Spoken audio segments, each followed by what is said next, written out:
Kamusta mga kaibigan? Ako ay isang balangkas at ngayon ay papasok tayo sa isang bagay na tila imposibleng maunawaan para sa marami. Ang malalim at kung minsan ay marahas na pag-igting sa pagitan ng mga tao na sa unang sulyap ay tila naiiba. Pinag-uusapan natin ang tungkol sa mga bansa tulad ng Israel at Iran na ang mga hindi pagkakasundo ay sumasalamin sa buong mundo. Ngunit ano ang mangyayari kung sinabi ko sa kanila na ang pinagmulan ng lahat ng ito ay hindi sa modernong politika kahit na sa mga kamakailang mga salungatan, ngunit sa isang pangako ng Diyos na nagmula sa libong taon na ang nakalilipas, isang pangako na naitala sa Biblia na ironically ay tila naglulunsad ng isang dibisyon na minarkahan ng kasaysayan ng sangkatauhan. Maghanda upang galugarin kung paano ang pananampalataya at kasaysayan ay magkakaugnay sa isang millenary drama na tumutukoy pa rin sa kapalaran ng buong bansa. Inihayag ng Biblia ang mga pangunahing katotohanan tungkol sa ugat ng sangkatauhan at mga salungatan nito. Upang maunawaan ang komplikadong ugnayan sa pagitan ng mga bansang Israel at Arab, kabilang ang kasalukuyang pag-igting sa Iran, dapat tayong bumalik sa oras sa figura ni Abraham. Ang kwento ay nagsisimula sa isang manghang pangako mula sa Diyos kay Abraham, isang taong may malaking pananampalataya. Ipinangako sa kanya ng Diyos hindi lamang isang lupain, kundi isang supling na kasing laki ng mga bituin, at na sa pamamagitan niya at ng kanyang binhi, ang lahat ng mga pamilya ng mundo ay mapalad. Gayunpaman, ang paraan upang matupad ang pangakong ito ay minarkahan ng mga desisyon ng tao. Si Abraham ay ikinasal kay Sarah na sterile. Kasunod ng kaugalian ng oras, inalok ni Sarah ang kanyang lingkod sa Egypt na si Agar na magkaroon ng isang anak. Si Ismael ay ipinanganak mula sa unyon na ito. Mahal ni Abraham si Ismael at itinuring siyang anak ng pangako. Ngunit may ibang plano ang Diyos. Pagkalipas ng mga taon, mapaghimala, ipinaglihi ni Sarah at ipinanganak si Isaac, ang anak ng banal na pangako. Ang sitwasyong ito ay lumikha ng isang komplikado at masakit na pamilya na dinamikong. Mayroong 2 anak na ngayon na ipinanganak ng parehong pananampalataya ni Abraham sa Diyos, ngunit sa iba't ibang mga ina, at ang isa sa kanila, si Isaac, ay malinaw na itinuro ng Diyos bilang tagapagmana ng pangako ng tipan. Ang pag-igting sa pagitan ng 2 magkakapatid na sina Ismael at Isaac at kasama ng kanilang mga ina, sina Agar at Sarah, ay naging hindi matatag.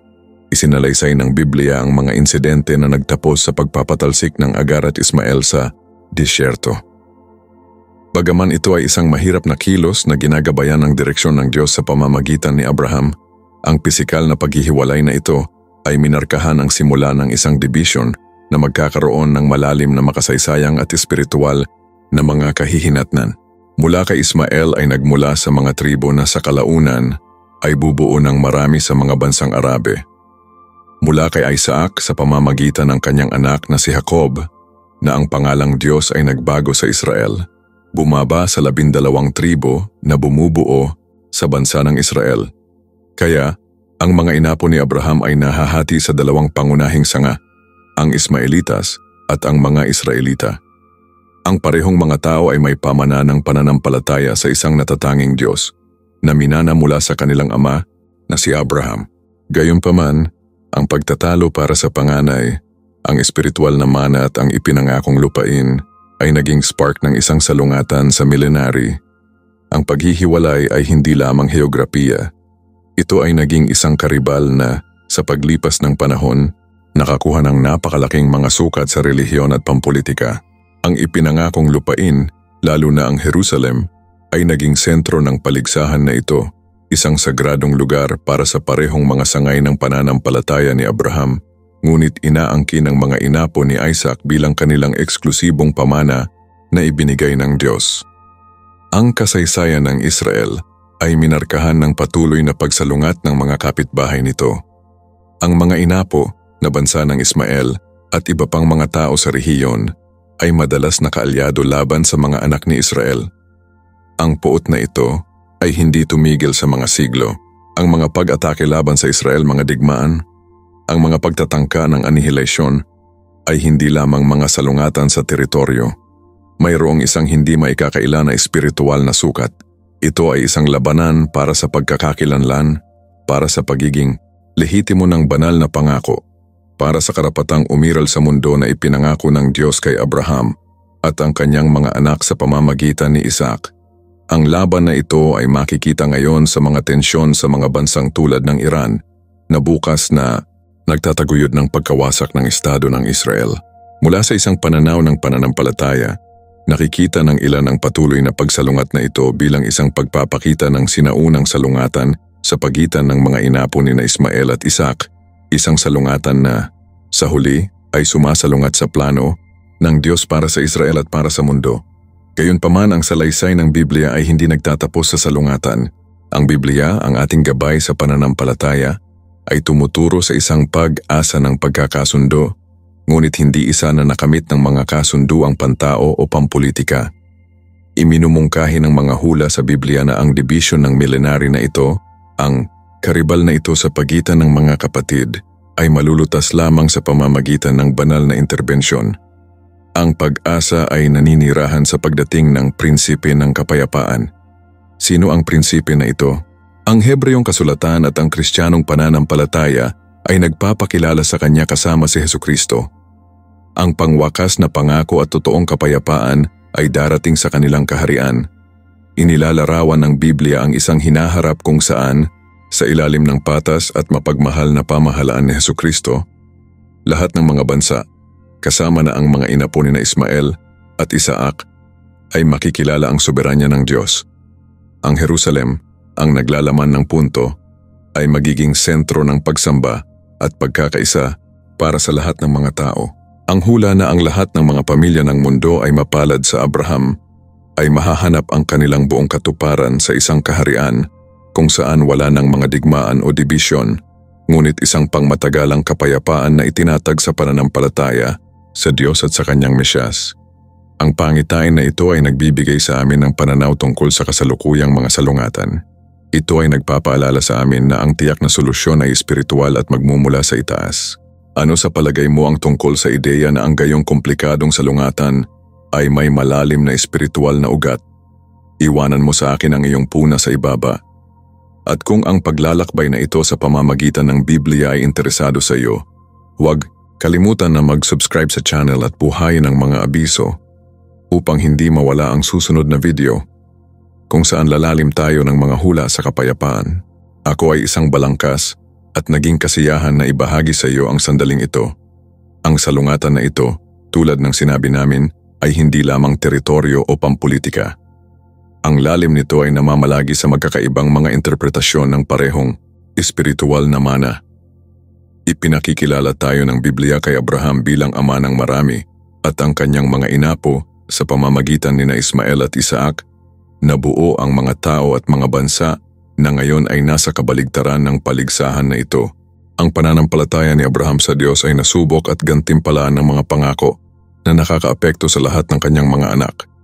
Gayunpaman, ang paraan kung saan ang mga pangakong ito ay nagpakita ng kanilang sarili at kung sino ang kanilang pangunahing tagapagmana ay naging isang punto ng pagtatalo sa buong siglo.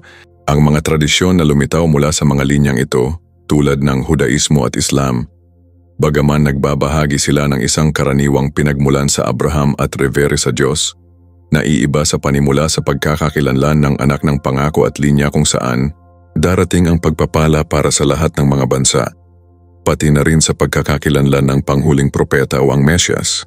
Ito ang espiritual na ugat na ito, ang pagtatalo na ito sa banal na mana at ang interpretasyon ng kalooban ng Diyos na ginagawang hindi masisira ang salungatan para sa mga solusyon sa tao. Ang mga pagtatangka ng napagkasunduang kapayapaan, mga kasunduang pampolitika, panlabas na interbensyon, lahat ay paulit-ulit na nabigo dahil hindi nila matugunan ang napapailalim na paniniwala ng bawat bahagi sa kanilang banal na karapatan sa lupa at espiritual na primarya. Ang Biblia, sa makahulang pangitain nito ay itinuturo na darating ang pagkakasundo, ngunit hindi sa pamamagitan ng magkaparehong konsesyon ng mga karapatan sa teritoryo o ang pagbuo ng mga soberanong estado. Darating ito sa pamamagitan ng isang universal na pagkilala sa soberanya ng Diyos at ang autoridad ng isa na kanyang itinalaga na maghari. At tulad ng nabanggit natin, kinilala ng pananampalataya ng Kristiyano ang pinuno na ito kasama si Hesukristo Ang kanyang kaharian ay hindi maitatag sa pamamagitan ng puwersa ng militar o pampulitikang pagpapataw, kahit na para sa puro panghihikayat ng tao, ngunit sa pamamagitan ng isang radikal na panloob na pagbabagong anyo sa mga tao, para sa pagbabago ng puso at isip na hahantong sa isang tunay na pag-anais na mabuhay ng kapayapaan ayon sa mga banal na prinsipyo. Ang Biblia ay nagsasalita tungkol sa isang oras na ang mga bansa ay magbibigay ng kanilang mga tabak sa mga araro ng bar, at ito ay nagpapahiwatig ng isang kusang pag-abandona sa pagsalakay na hinihimok ng isang bagong pananampalataya at pag-unawa. Hindi ito isang ideal na utop na batay sa pagpapabuti ng tao, ngunit isang banal na pangako na isasagawa kapag ang Diyos ay namamagitan ng mapagpasyahan sa mga gawain ng mundo sa pamamagitan ng kanyang Mesyas, si Hesukristo. Ang kapayapaan na dadalhin ni Hesukristo ay hindi isang simpleng kawalan ng digmaan, ngunit isang pagpapanumbalik ng tamang ugnayan sa pagitan ng Diyos at sangkatauhan at sa mga tao mismo, batay sa banal na hustisya at pag-ibig. Ang pagdating ni Hesukristo ay hindi nakikita lamang bilang pagdating ng isang propeta o isang guro sa moral, ngunit tulad ng sahari na pinahiran ng Diyos, ang ipinangakong Mesyas, na ang autoridad ay mapapalawak sa buong mundo. Sa hinaharap na kaharian na ito, ang sinaunang pagtatalo sa pamana ni Abraham ay titigil na magkaroon ng magkasalungat na kaugnayan, sapagkat ang ipinangakong pagpapala ay magpapalawak sa lahat ng may pananampalataya, anuman ang kanilang linya ng ninuno. Inilalarawan ng Biblia kung paano pupunan ng kaalaman ng Diyos ang mundo, at ang ibinahaging pag-unawa na ito ay matunaw ang mga hadlang at ang sama ng loob na naipon para sa milenya. Ang kapayapaan na dinadala ni Hesukristo ay hindi lamang isang truse, ngunit isang kondisyon ng perpektong pagkakaisa kung saan nanaig ang hustisya at pag-ibig ng Diyos. Ang Jerusalem, simbolo at sentro ng salungatan, ay magiging isang parola ng espiritual na ilaw, isang lugar kung saan dadalo ang mga tao sa lahat ng pinagmulan na nagkakaisa sa pagsamba sa Diyos. Ang pananampalataya sa hinaharap na pangako, sa plano ng Diyos na tubusin ang sangkatauhan at magdala ng kapayapaan sa pamamagitan ni Hesukristo, ay kung ano ang sumusuporta sa pag-asa ng Biblia laban sa kasalukuyang kawalan ng pag-asa. Ang pag-asa na ito ay batay sa hindi mababago na kalikasan ng Diyos at ang katapatan kung saan tinutupad niya ang kanyang mga salita na naitala sa Biblia. Ang pag-unawa nito mula sa pananaw ng Biblia ay nangangailangan ng isang gawa ng pananampalataya, paniniwala sa isang kapangyarihan at isang plano na lumampas sa kakayahan ng tao upang malutas ang mga nasabing problema.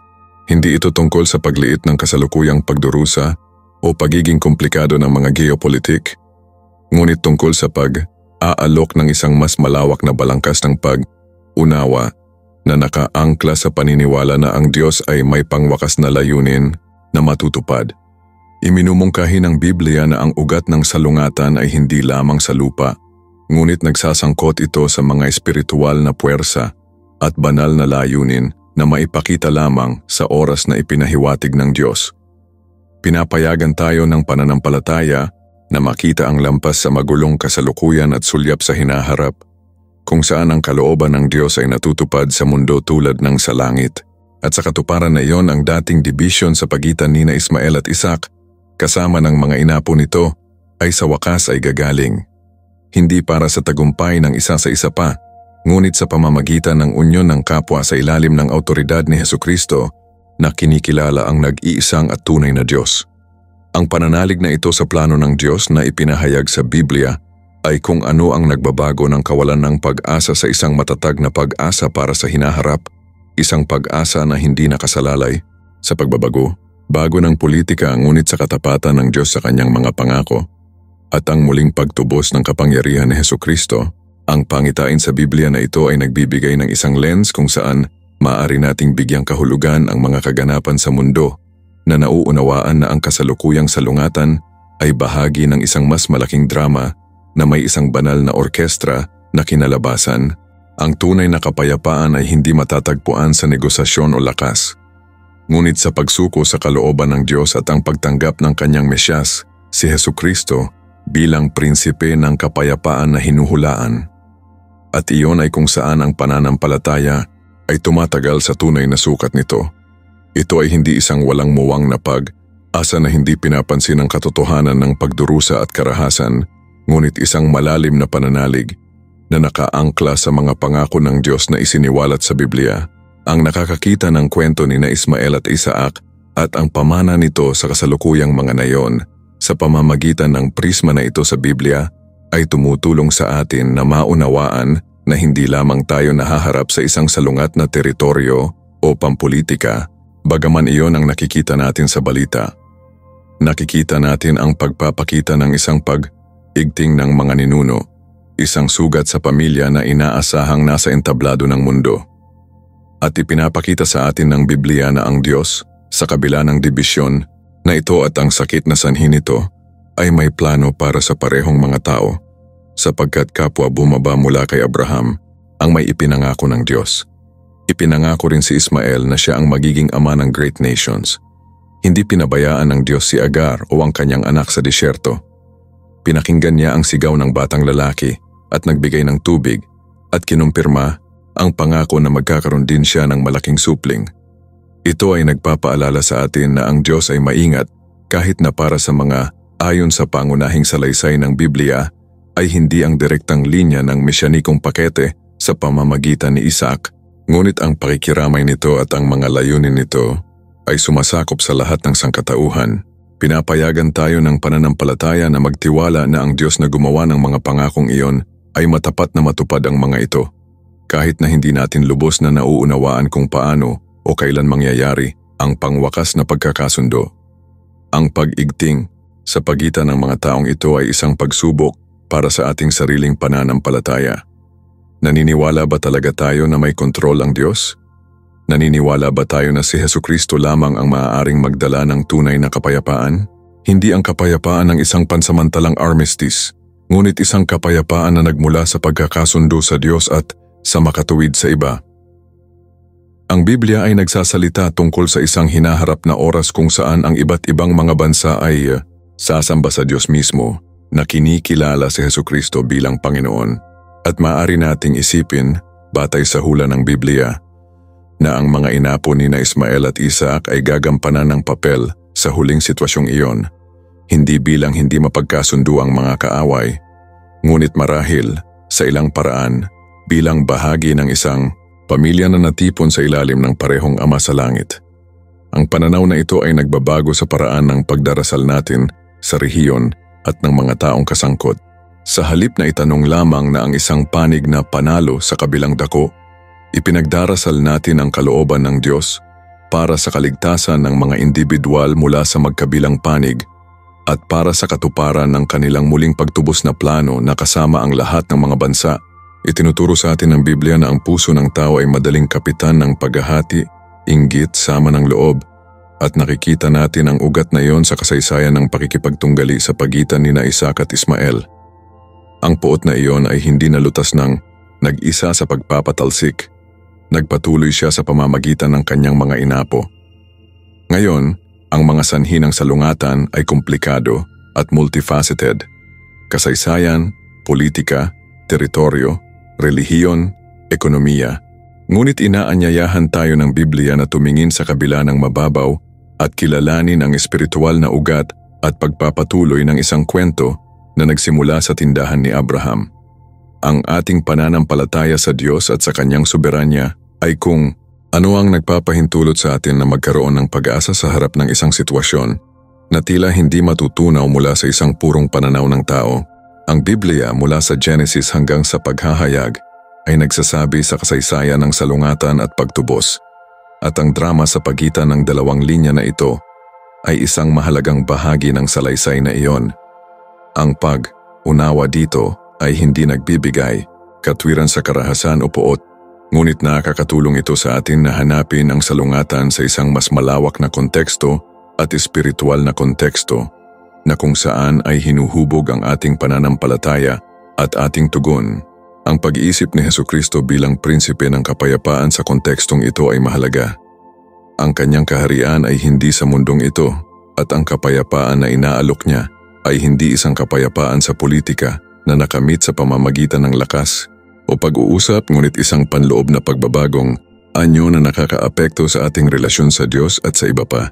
Kapag ang mga individual ng parehong mga linya, ang mga inapo ni Ismael at Isaac, ay naniwala kay Hesukristo, ay naging bahagi ng isang bagong pamilya, ang pamilya ng Diyos, kung saan nawala ng kapangyarihan ang mga dating dibisyon. Sinasabi, sa atin ng Biblia na kay Kristo walang Hudyo o banayad, alipin o libre, lalaki o babae. Lahat tayo ay nasa Kanya. Ito ang pangako ng tiyak na pagkakasundo na lalampas sa anumang solusyon sa lupa. Ito ay isang paalala na ang tunay na pagbabago at totoong kapayapaan ay nagmula sa Diyos sa pamamagitan ng pagtubos sa gawa ni Hesukristo. At ang pananampalataya ay ang sasakyan kung saan naaangkop natin ang kapayapaan at maging mga ahente ng pagkakasundo sa isang nahahati na mundo. Ang pananaw na ito sa Biblia tungkol sa pinagmulan ng pag-igting sa pagitan ng mga taong ito, bagaman masakit sa kanilang kasaysayan, ay nag-aalok ng isang paraan patungo sa pag-asa batay hindi sa kakayahan ng tao upang malutas ang salungatan, ngunit sa kapangyarihan at plano ng Diyos.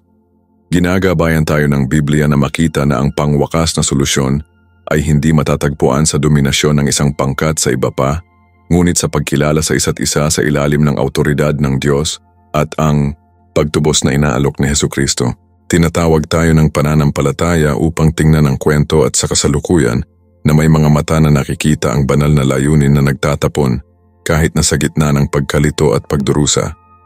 At hinihimok tayo nito na manalangin at magtrabaho para sa araw na iyon kung saan ang pananaw sa Biblia ng lahat ng mga bansa na sumasamba sa Diyos ay natutupad, kasama na ang mga inapo ni Ismael at Isaac. Hindi pinapansin ng Biblia ang katotohanan ng pagkapuot. Sa katunayan, isinusulat niya ito ng masakit na katumpakan. Ngunit palagi niyang itinuturo ang pag-asa na matatagpuan sa Diyos. Ang kasaysayan ng paghahati sa pagitan ng medium brothers ay isang microcosm ng kasaysayan ng sangkatauhan na minarkahan ng paghihiwalay ng Diyos at ang kahihinatnan na paghihiwalay sa pagitan ng mga tao. Ngunit ang Biblia ay panimula ang kasaysayan ng pagkakasundo na isinasagawa ng Diyos sa pamamagitan ni Hesukristo. Ang aming pananampalataya ay kumapit sa katotohanan iyon na ang Diyos ay hindi natapos sa kasaysayan at mayroon siyang isang plano na magdala ng pagkakaisa kung saan may division ngayon. Ang pag-unawa sa Biblia na ito ay pumipigil sa atin mula sa pagbagsak sa kabuuang kawalan ng pag-asa o bulag na paghiwalay. Pinapayagan tayong magkaroon ng pakikiramay sa pagdurusa sa magkabilang panig na kinikilala na ang lahat ay mga inapo ni Abraham at object ng pag-ibig at layunin ng Diyos. Bagaman ang kasaysayan at halalan ng tao ay lumikha ng mapait na dibisyon na ito, hinihikayat tayo ng Biblia na makita ang mga tao sa magkabilang panig hindi bilang paunang natukoy na mga kaaway, ngunit bilang mga individual na namatay si Hesukristo at tinawag ng Diyos ang pagkakasundo. Pinapayagan tayo ng pananampalataya na maniwala sa mga himala ng pagkakasundo, sa mga puso na binago ng kapangyarihan ng Ebanghelyo, sa mga binuo na tulay kung saan may mga dingding lamang, at ipinapaalala nito sa atin na ang pangwakas na labanan ay hindi laban sa laman at dugo, ngunit laban sa mga espiritual na puwersa na nasisiyahan sa paghahati at puot. Sa makatuwid, ang ating pananampalataya ay dapat na mai-angkla sa tagumpay ni Hesukristo sa mga puwersang iyon. Binibigyan tayo ng Biblia ng kinakailangang pananaw upang maunawaan ang malalim na mga ugat ng salungatan na ito at ang tanging mapagkukunan ng pangwakas na resolusyon nito, ang muling pagtubos ng Diyos sa pamamagitan ni Hesukristo. Kung wala ang biblical na lens na ito, ang salungatan ay mukhang walang katapusang siklo ng karahasan at walang kahulugan na sakit. Ngunit sa pananampalataya, makikita natin na bahagi ito ng isang mas malaking salaysay na ang Diyos ay gumagabay sa isang kinalabasan. Isinasaalang-alang ang malawak na tapiserya ng Biblia mula sa pangako kay Abraham na siya ang magiging ama ng mga tao hanggang sa pangwakas na pangitain ng lahat ng mga bansa na sumasamba. Ang kasaysayan ng paghahati sa pagitan ni Ismael at Isaac at ng kanyang mga inapo ay bahagi ng isang pangunahing layunin ng banal. Ang pananampalataya sa soberanya ng Diyos ay nagpapahintulot sa atin na magtiwala na gagamitin din niya ang kasaysayan ng masakit na paghihiwalay na ito upang matupad ang kanyang walang hanggang mga layunin. Hindi ito katwiran para sa salungatan, ngunit ang isang balangkas upang maunawaan ito at, higit sa lahat, upang magkaroon ng pag-asa sa wakas na paglutas nito sa pamamagitan ng banal na paraan. Ang Biblia ay nagtatanghal sa atin kay Hesukristo, hindi lamang bilang individual na tagapagligtas, kundi pati na rin ang cosmic reconciler, ang isa kung saan ang lahat ng mga bagay ay pinag-isa, kasama dito, sa huli, ang kalusugan ng pinakaluma at pinakamalalim na dibisyon ng sangkatauhan. Ang ating pananampalataya ay umaasa sa pangako na hindi papayagan ng Diyos ang puot na magkaroon ng huling salita. Siya ay nagtatrabaho sa pamamagitan ng kanyang simbahan at sa pamamagitan ng iba pang mga paraan na alam lamang niya ang ganap upang maakit ang mga tao mula sa lahat ng mga bansa sa kanyang sarili at hindi ito magiging kataka-taka sa ilaw ng Biblia. Kung nakita natin ang mga inapo ni na Ismael at Isaac na magkasama sa kapayapaan at pagkakaisa kay Hesukristo. Ito ang nagbabago na kapangyarihan ng Ebanghelyo na may kakayahang lumampas ng mga siglo ng salungatan at puot. Tinatawag tayo ng pananampalataya na maniwala sa kapangyarihang ito at masaksihan siya sa gitna ng isang mundo na desperadong kailangang makita ang mga halimbawa ng totoong pagkakasundo. Ang pag-unawa sa kasaysayan ng paghahati sa pagitan nina Ismael at Isaac sa ilaw ng Biblia ay nagbibigay sa amin ng isang natatanging pananaw sa kasalukuyang mga salungatan na nagsasangkot sa kanilang mga inapo. Tumutulong ito sa amin na makita na bagaman may mga lehitimong problema sa politika at teritoryo na nangangailangan ng mga solusyon, ang ugat ay mas malalim at ang pangwakas na solusyon ay lampas sa kung ano ang makamit ng diplomasya o puwersa ng militar. Ang tunay na kapayapaan tulad ng sinasabi ng Biblia ay isang regalo mula sa Diyos na natanggap sa pamamagitan ng pananampalataya kay Hesukristo. Ito ay isang kapayapaan na nagsisimula sa puso ng bawat tao at nagpapalawak sa labas. Sa makatuwid, ang aming tunay na pag-asa para sa rehiyon ay hindi naninirahan sa mga kasunduan sa kapayapaan ng tao kahit gaano kahalaga, ngunit sa kapangyarihan ng Ebanghelyo na baguhin ang buhay at relasyon.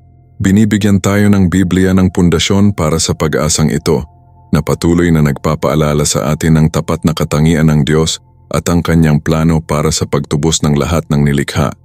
Ang pananampalataya sa Diyos na ipinahayag sa Biblia at isinama kay Hesukristo ay kung ano ang nagpapanatili sa mananampalataya sa gitna ng pagkalito at sakit na nakikita natin sa mundo. Pinapayagan tayong manalangin ng may kaalaman at layunin. Alam na nakikilahok tayo sa isang bagay na mas malaki kaysa sa ating sarili, isang bagay na ipinakilala ng Diyos para sa kanyang kaluwalhatian at para sa kabutihan ng sangkatauhan. Ang pananaw sa Biblia na ito ng salungatan at pagkakasundo ay mahalaga para sa sino mang nais maunawaan kung ano ang nangyayari sa mundo ngayon sa pamamagitan ng mga mata ng pananampalataya.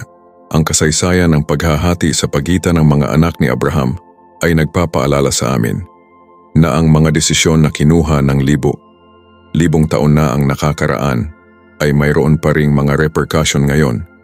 Ngunit tumuturo din sa Diyos na magagawang pagalingin ang pinakalumang sugat. Ang Diyos ay nakapagpapagaling sa pinakalumang sugat. Ang pagtatalo na ito, mga kaibigan, ay hindi lamang sa mga hangganan o mga karapatan sa lupa sa isang moderno at sekular na kahulugan. Mayroon itong malalim na teolohiko at mga ugat ng pamilya. Alalahanin na ang orihinal na pangako ng Diyos kay Abraham ay kasama hindi lamang isang malaking supling, kundi pati na rin sa lupa. Gayunpaman, ang mga detalye ng Biblia kung paano ang pangakong ito ay binuo at tinukoy sa pamamagitan ng Isaac at Jacob, hindi sa pamamagitan ng Ismael o Esau. Lumikha ito ng isang pangunahing paghihiwalay tungkol sa kung sino ang magmamana ng pangako ng mundo at ang pangunahing pagpapala sa espiritu. Ang mga bansa na lumitaw mula sa mga sanga ng magkakaibang ito, Israel de Jacob at Arab na mga bansa sa karamihan ng Ismael at Esau, ay lumaki na may magkahiwalay na mga kwento na, madalas na salungatan, ang karibal ng fraternal na nakita natin sa mga patriarch nito ay pinalaki sa buong bansa at relihiyoso. Ang lupain ng Israel at lalo na ang Jerusalem ay naging pisikal na sentro ng hindi pagkakaunawaan na ito. Para sa mga inapo ni Jacob, Ang mundo ay ang lugar kung saan itatatag ng Diyos ang kanyang kaharian at kung saan darating ang Mesiyas. Para sa mga inapo ni Ismael, naging sagradong lugar din ito sa pamamagitan ng sarili nitong tradisyon ng relihiyon, lalo na sa pagdating ng Islam at ang koneksyon sa mga figure ng Biblia tulad ni Abraham at pati na rin kay Muhammad. Ang overlap na ito ng mga espiritual at makasaysayang pag-angkin sa parehong teritoryo ay naging isang palaging pag-aanak para sa salungatan. Hindi taka na ang Jerusalem ang lungsod ng kapayapaan. Bagaman ang kasaysayan nito ay walang anuman kundi mapayapa, madalas ang focal point ng mga tensyon. Ito ay isang lugar kung saan ang mga kwento, pagkakakilanlan at pananampalataya na hangarin ng iba't ibang mga tao ng direkta. Ang aming pananampalataya batay sa Biblia ay nagbibigay sa amin ng isang natatanging pananaw tungkol dito. Ito ay nagpapaalala sa atin na, bagaman ang Diyos ay gumawa ng mga tiyak na pangako sa mga inapo ni Jacob na may paggalang sa mundo, ang pangwakas na layunin ng mga pangakong ito ay palaging itinuturo sa isang bagay na mas malaki. Ang pagtubos ng lahat ng sangkatauhan sa pamamagitan ni Hesukristo. Ang pangako ng Diyos kay Abraham ay sa pamamagitan ng kanyang mga anak. Isahan, tinutukoy si Hesukristo ayon sa Galatia 3:16, lahat ng mga pamilya ng mundo ay mapalad. Ang tunay na mana mula sa isang pananaw sa bagong tipan ay hindi pangunahing teritoryo ngunit espiritual, nakabilang sa kaharian ng Diyos sa pamamagitan ng pananampalataya kay Hesukristo. Ang mga naniniwala, maging ang mga Hudyo o Hentil, ay naging mga espiritual na inapo ni Abraham sa pamamagitan ng pananampalataya. Ang pag-unawa dito ay hindi itinanggi ang mga karapatang pangkasaysayan o pagkakakilanlan ng mga tao, ngunit ipinapaliwanag nito ang espiritual na sukat ng salungatan na madalas na hindi pinansin sa sekular na pagsusuri sa politika. Ipinapakita sa atin ng Biblia na ang puso ng tao, seksyon ng Diyos, ay madaling kapitan ng inggit, kasakiman at poot, perpektong sangkap para sa isang pangmatagalang salungatan. Ang tunay na pananampalataya sa Diyos na ipinakita sa pamamagitan ng isang personal na ugnayan kay Hesukristo ay ang tanging puwersa na may kakayahang baguhin ang mga puso na ito. Sa makatuwid, habang pinagmamasdan natin ang mga kaganapan sa Holy Land, hindi natin dapat mawala ang paningin sa pinagbabatayan na labanan na espiritual. Ang mga pampulitikang solusyon, gayunpaman sinasadya, ay maaari lamang maglaman ng mga sintomas. Hindi nila matanggal ang ugat ng problema na naninirahan sa bumabagsak na kalagayan ng sangkatauhan at pagkapuot sa Diyos. Sinasabi sa atin ng Biblia ang tungkol sa isang hinaharap kung saan ang Diyos ay magdadala ng isang pangmatagalang kapayapaan sa mundo, isang kapayapaan na magmumula sa Jerusalem kapag bumalik si Hesukristo upang maitaguyod ang kanyang kaharian. Iyon ang pangwakas na pag-asa na kumapit ang ating pananampalataya.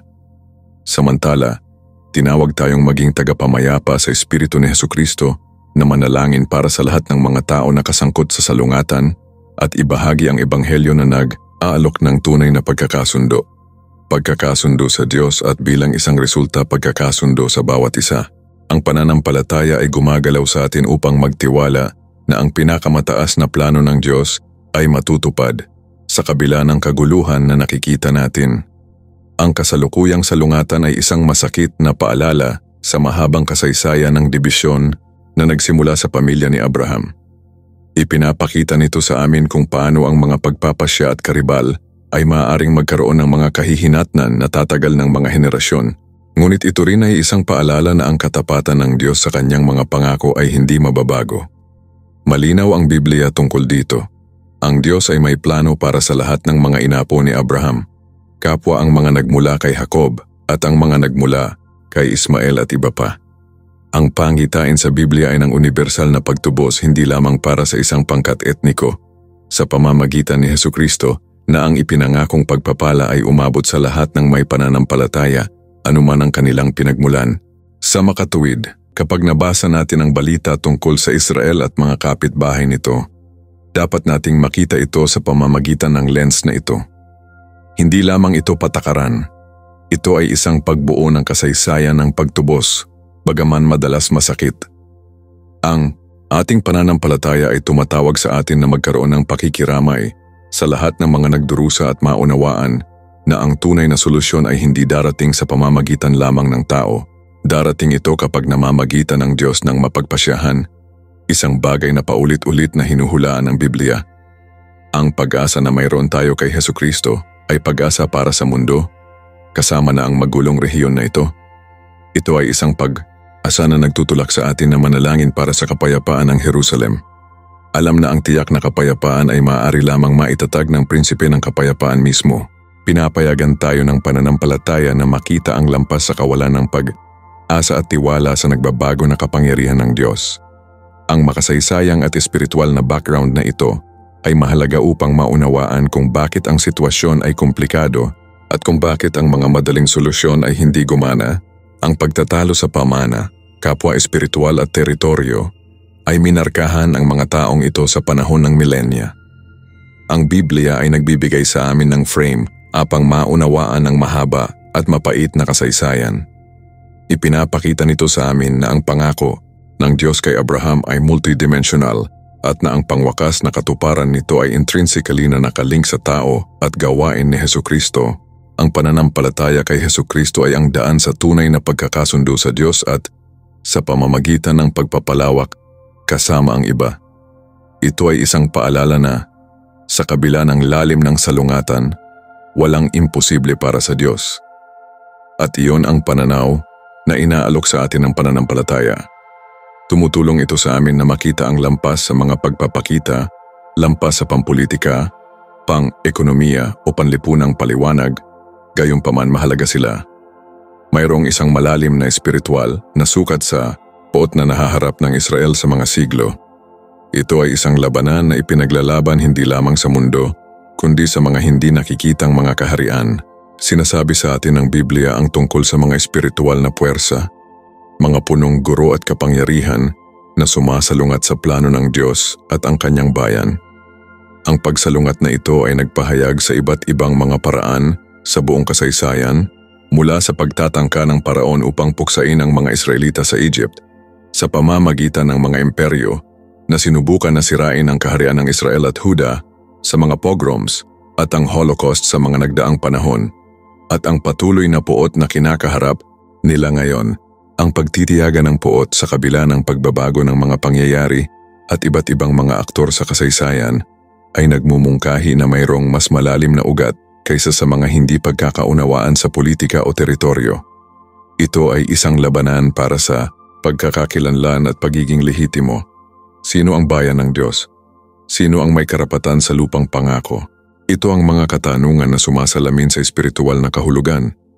Itinuturo sa atin ng Biblia na pinili ng Diyos si Abraham at ang kanyang mga anak na maging isang espesyal na tao kung saan darating ang mga pagpapala para sa lahat ng mga bansa at kung saan ipanganak ang Mesyas, si Hesukristo, ang pag-iral ng Israel bilang isang bansa at ang kanyang pagbabalik sa mundo pagkatapos ng mahabang pagpapatapon ay isang patotoo ng katuparan ng mga pangako ng Diyos. Sa makatuwid, ang pagsalungat sa Israel ay makikita sa bahagi bilang isang pagsalungat sa plano ng Diyos, isang pagtanggi sa kanyang mga pangako at ang redemptive framework na itinatag niya sa pamamagitan ng pag-atake sa pagiging lehitimo ng Israel. Ang katotohanan ng Biblia at ang batayan kung saan ipinangako ng Mesyas na nakasentro kay Hesukristo ay hindi direktang inaatake. Ito ay isang espiritual na labanan sapagkat sinusubukan nitong i-delegitimize ang salaysay ng Diyos para sa kasaysayan ng tao. Ang aming pananampalataya na alam ng Biblia ay nagbibigay daan sa amin upang makilala ang mga espiritual na alon na pinagbabatayan ng mga kaganapan sa mundo. Hindi ito nangangahulugang dapat nating baliwalain ang mga komplikadong pampolitika o mga isyu ng hustisya ng tao, ngunit nagbibigay ito sa atin ng isang mas malawak na konteksto. Tumutulong ito sa atin na maunawaan kung bakit ang kapayapaan sa gitnang silangan ay tila hindi mailap at kung bakit ang mga pagsisikap ng tao, gayunpaman sinasadya na sila, ay madalas na mabibigo. Ang labanan na ito para sa pagkakakilanlan at pagiging lehitimo ay madugong at masakit ng tumpak dahil nakakaantig ito sa malalim na espiritual na mga hibla na may kaugnayan sa layunin ng Diyos para sa sangkatauhan at ang lugar ni Hesukristo sa hangaring iyon. Mula sa pananaw sa Biblia, Ang pakikipag-ugnayan ng Diyos sa Israel ay isang mahalagang bahagi ng kanyang plano upang tubusin ang mundo. Ang mga pangako na ginawa kay Abraham, ang batas na ibinigay sa Sinai, ang mga propeta na inihayag ang pagdating ng Mesyas at ang pagtatatag ng kanilang kaharian, ang lahat ng ito ay walang tigil na nakalink sa kasaysayan ng mga taong ito. Ang pagtanggi sa pagpapatuloy o pagiging lehitimo ng Israel bilang isang tao na may banal na layunin ay, sa esensya upang tanungin ang katapatan ng Diyos sa kanyang sariling mga pangako, at iyon ay tiyak kung ano ang hinahangad na gawin ng mga espiritual na puwersa. Maghasik ng pag-aalinlangan tungkol sa pagkatao at plano ng Diyos. Tinatawag tayo ng pananampalataya na magtiwala sa soberanya ng Diyos. Kahit na ang sitwasyon sa mundo ay tila magulong at desperado, hindi itinatago ng Biblia ang mga paghihirap, ang mga nadestyero, ang mga pag-uusig na kinakaharap ng Israel. Sa katunayan, hinuhulaan niya ang mga ito, ngunit hinuhulaan din nito ang pagpapanumbalik at ang pagdating ng isang kapayapaan sa ilalim ng paghahari ng Mesyas, si Hesukristo. Ang hinaharap na mesyanikong kaharian ay ang tiyak na pag-asa, kapwa para sa Israel at para sa buong mundo. Ito ang oras na ang espiritual na labanan ay tiyak na manalo ni Hesukristo at itatatag ng Diyos ang kanyang buong katarungan sa mundo. Ang pag-unawa ay nagbibigay daan sa amin upang makita ang kasalukuyang kwento hindi bilang isang random na hanay ng mga salungatan, ngunit bilang bahagi ng isang espiritual at tagatubos na drama na patungo sa isang hinulaang rurok sa Biblia. Ang ating tugon ay hindi lamang dapat maging galit o kawalan ng pag-asa, ngunit ang panalangin, pananampalataya at kumpiyansa na ang Diyos ay nagtatrabaho maging sa gitna ng kaguluhan. Ang pananampalataya kay Hesukristo na angkla sa pag-asa ng isang hinaharap kung saan ang kapayapaan, katarungan at pagkakasundo ay magiging isang katotohanan, hindi sa pagsisikap ng tao kundi sa pamamagitan ng banal na interbensyon. Ang makasaysayang at espiritual na salungatan sa pagkakakilanlan at pagiging lehitimo ay nagkaroon ng nagwawasak na mga kahihinatnan sa buhay ng tao. Sa likod ng mga pamagat at pagsusuri sa politika mayroong mga taong nagdurusa, kapwa Israelis at Palestinians. Ang pagkahabag ay isang kinakailangang tugon ng Kristiyano, ngunit ang pananampalataya ay nagbibigay din sa amin ng pananaw upang maunawaan ang malalim na mga ugat ng salungatan at hindi mahulog sa mga pagpapagaan na hindi tinutukoy ang espiritual na sukat. Ang Biblia ay nagpapaalala sa atin na ang ating pakikibaka ay hindi laban sa laman at dugo, ngunit laban sa mga kapangyarihan at espiritual na autoridad.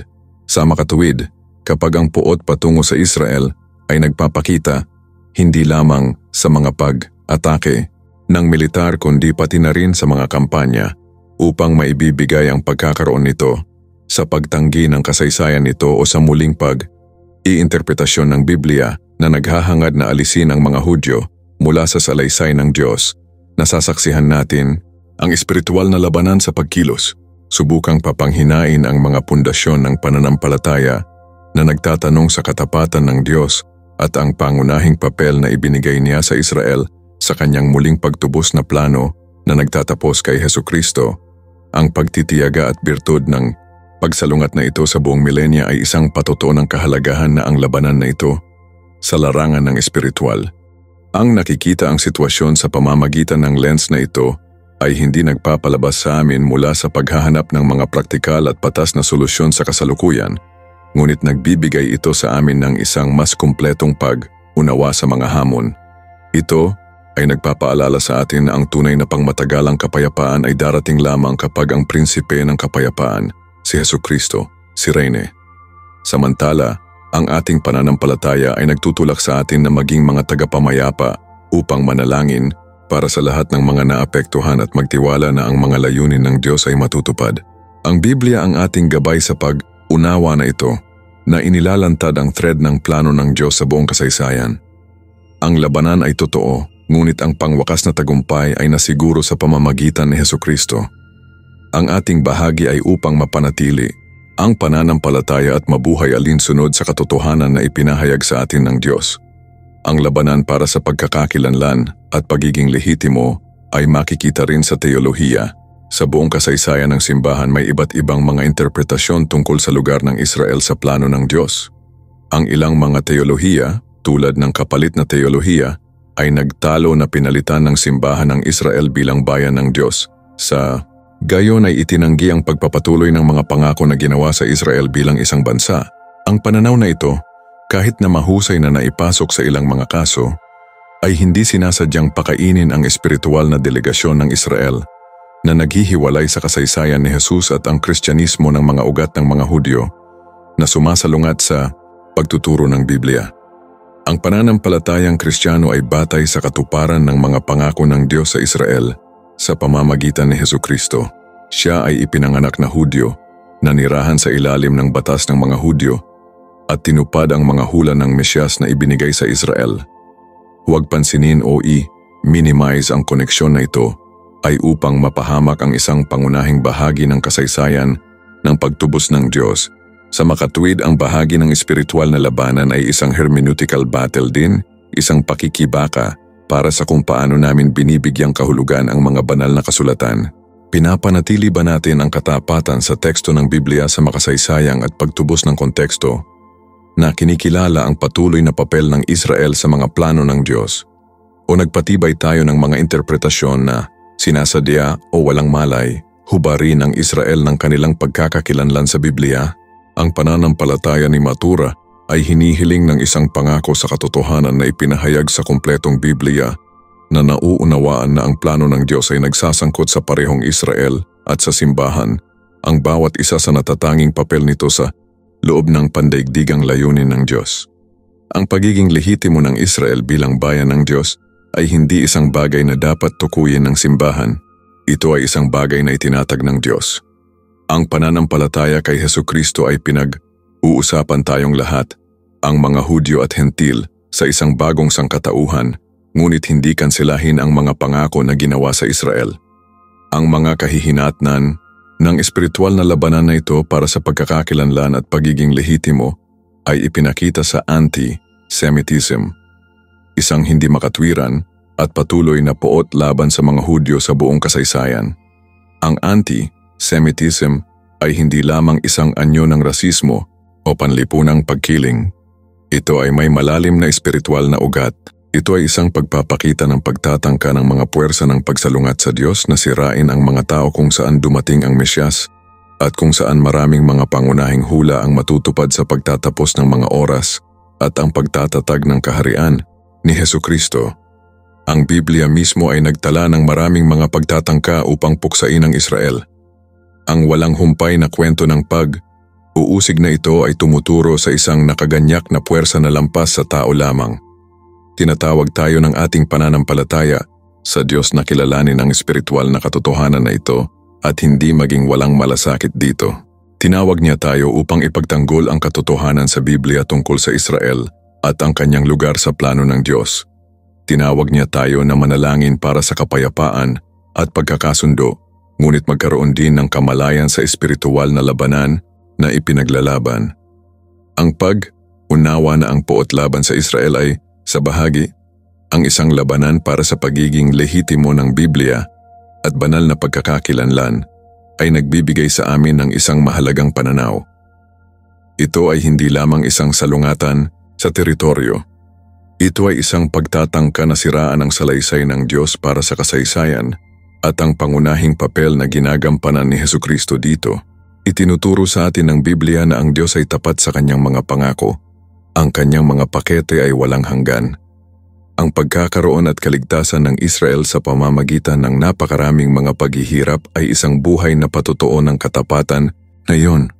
Pinapayagan tayo ng pananampalataya na makita ang kamay ng Diyos sa pamamagitan ng pagtatrabaho sa gitna ng mga paghihirap at binibigyan niya tayo ng pag-asa.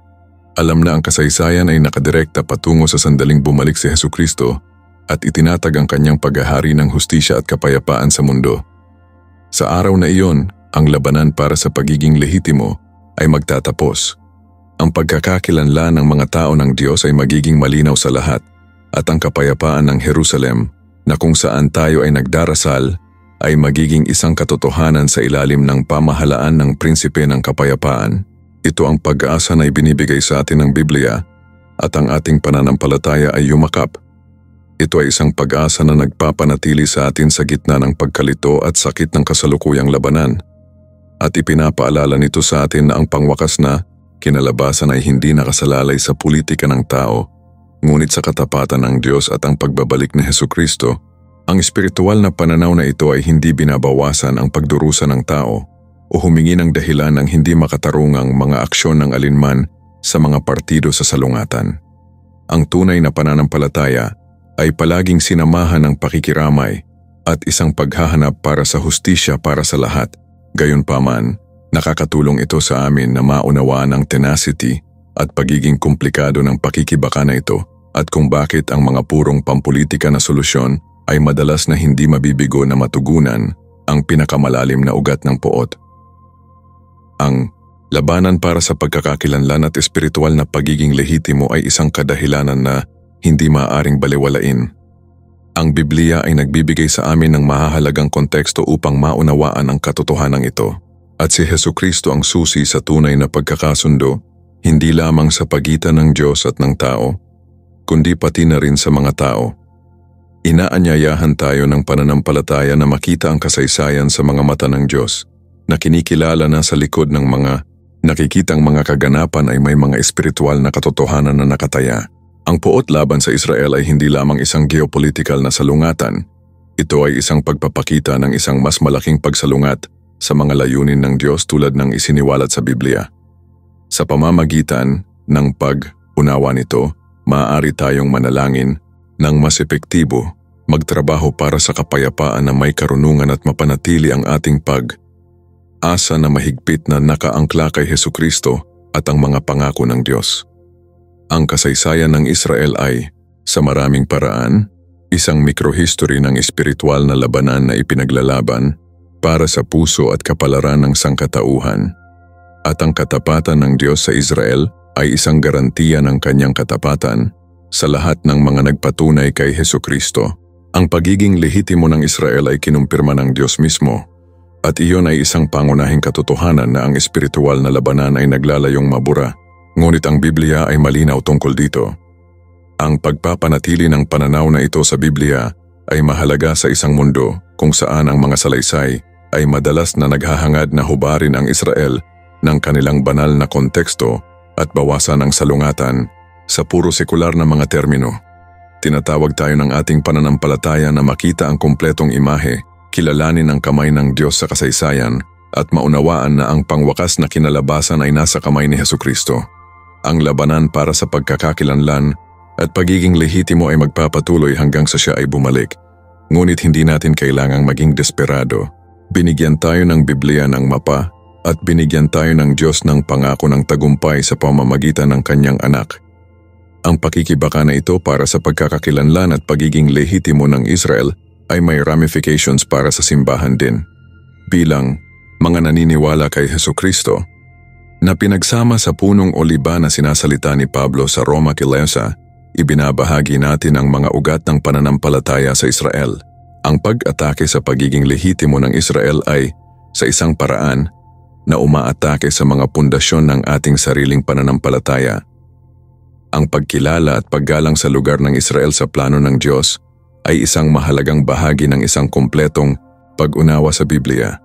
Tinatawag tayo ng pananampalataya na magmahal at manalangin para sa mga Hudyo, pati na rin para sa lahat ng mga tao sa rehiyon na nagnanais para sa araw na kinikilala nila si Hesukristo bilang Panginoon. Ipinapakita sa amin ng Biblia na darating ang araw na ito. Kaya, kapag pinagmamasdan ang mga kasalukuyang kaganapan, tandaan na nakakakita ka ng isang labanan na libong taon, isang labanan para sa pagkakakilanlan, pagiging lehitimo at, sa huli, sa pamamagitan ng salaysay ng Diyos para sa kasaysayan ng tao. Isang labanan na ang mga espiritual na puwersa ng pagsalungat ay walang tigil na nakipaglaban sa mga tao na pinili ng Diyos na magdala ng pagtubos sa mundo kay Hesukristo. Ngunit may pananampalataya sapagkat ang Diyos ay tapat. Ang kanyang salita, ang Biblia, ay totoo at si Hesukristo ay maghahari. Ang malalim na pag-unawa sa espiritual na sukat ng salungatan ay tumutulong sa amin na huwag maging walang imik tungkol sa kahirapan na makamit ang kapayapaan. Ito ay hindi lamang tungkol sa mga hangganan ng pakikipag, ayos o pagbabahagi ng mga mapagkukunan. Ito ay isang pagsalungat na nakaugat sa plano ng Diyos. Ngunit hindi rin ito humahantong sa atin sa pesimismo. sapagkat alam natin na ang Diyos ay nasa kontrol at ang kanyang mga layunin ay matutupad. Ang pananampalataya ay nagbibigay sa atin ng katiyakan na ang pangwakas na tagumpay ay kabilang sa Diyos at sa kanyang Mesyas, si Hesukristo. Tiniyak sa atin ng Biblia na ang isang tunay at pangmatagalang oras ng kapayapaan ay darating para sa Jerusalem at para sa lahat. Kaya sa pamamagitan ng pagmuni-muni sa isyong ito, laging naaalala ng pananaw sa Biblia. Tingnan ang puot laban sa Israel bilang isang pagpapakita ng isang mas malaking espiritual na labanan. Manalangin para sa kapayapaan ng Jerusalem, manalangin para sa lahat ng naapektuhan ng salungatan, at mapanatili ang iyong matatag na pananampalataya sa Diyos na tumutupad sa kanyang mga pangako at kay Hesukristo, ang prinsipe ng kapayapaan, na babalik upang maitaguyod ang kanyang walang hanggang kaharian. Ang labanan ay matindi, ngunit ang kinalabasan ay tiniyak ng katapatan ng Diyos. At binibigyan tayo ng Biblia ng kinakailangang pag-unawa upang mag-navigate sa mga komplikadong oras na ito na may karunungan at pag-asa. Ang pagkakakilanlan ng Israel, ang pagkakaroon nito bilang isang bansa at ang koneksyon nito sa mundo ay pangunahing para sa katuparan ng plano ng Diyos. Ang Biblia ay nagpapatunay ng paulit-ulit ang puot na naglalayong tanggihan ng pagkakakilanlan at pagiging lehitimo ay sa makatuwid, isang direktang paghaharap sa kalooban at pangako ng Diyos. Ito ay isang labanan na ipinaglalaban sa pampolitika at militar na globo, ngunit ang mga ugat ay malalim na espiritual. Pinapayagan tayo ng pananampalataya na makita ang mga ugat na ito at maunawaan na ang tunay na solusyon ay hindi darating sa pamamagitan ng puro paraan ng tao, ngunit sa pamamagitan ng banal na interbensyon sa pamamagitan ni Hesukristo. Ito ay isang komplikadong issue, puno ng mga makasaysayang at teolohikal na mga nuances. Ngunit ang Biblia ay nagbibigay sa amin ng mahahalagang balangkas upang maunawaan ito. Ang labanan para sa pagkakakilanlan at pagiging lehitimo ng Israel ay bahagi ng kosmikong drama sa pagitan ng kaharian ng Diyos at ang mga puwersa ng oposisyon, at ang mismong pagkakaroon ng Israel ngayon ay isang patutuo ng katapatan ng Diyos at isang palatandaan na ang kanyang mga layunin ay sumusulong patungo sa kanyang pagsunod kay Hesukristo. Ang ating pananampalataya ay pinalakas upang makita kung paano napanatili ng Diyos ang kanyang mga tao sa kabila ng walang tigil na pag-atake sa buong kasaysayan. Ang kasaysayan ng mga taong Hudyo ay minarkahan ng patuloy na puot na ito sa pamamagitan ng mga pagtatangka ng annihilation na paulit-ulit na nabigo. Hindi ito nagkataon. Ito ang kamay ng Diyos na pinapanatili ang kanyang bayan upang matupad ang kanilang mga layunin. Itinala ng Biblia ang kwentong ito at inihayag ang espiritual na kahulugan sa likod nito. Ito ay isang labanan para sa pagkakakilanlan na sumasalungat sa banal na pagpipilian at isang labanan para sa pagiging lehitimo na karapatan ng Diyos na matupad ang kanilang mga pangako. At sa gitna ng mga pangakong ito ay si Hesukristo, ang Mesiyas ng Israel at tagapagligtas ng mundo. Ang ating pananampalataya ay tumatawag sa atin na maging mapagbantay upang makilala ang mga oras at maunawaan ang likas na katangian ng espiritual na labanan na napalaya. Ang puot laban sa Israel na nakikita sa pamamagitan ng lens ng Biblia ay isang palaging paalala na nabubuhay tayo sa isang nahulog na mundo kung saan ang mga puwersa ng pagsalungat sa Diyos ay aktibo. Ngunit ito rin ay isang paalala ng hindi matitinag na katapatan ng Diyos at ang pag-asa na mayroon tayo kay Hesukristo. Ang Biblia ay gumagabay sa amin upang maunawaan ang lahat ng ito. Kaya huwag lokohin ng mga simple na salaysay. Tumingin sa kabila ng ibabaw. Kilalanin ang espiritual na labanan para sa pagkakakilanlan at pagiging lehitimo na ipinaglaban sa paligid ng Israel, at na ang iyong pananampalataya ay nagtutulak sa iyo upang manalangin at magtiwala sa Diyos na may pangwakas na kontrol sa kasaysayan at magdadala ng tiyak na kapayapaan sa pamamagitan ni Hesukristo. Malinaw ang Biblia. Nagninilay sa malalim na katotohanan na ito na ipinahayag sa Biblia na nagpapakita ng patuloy na espiritual na labanan sa paligid ng Israel at ang mga layunin ng Diyos.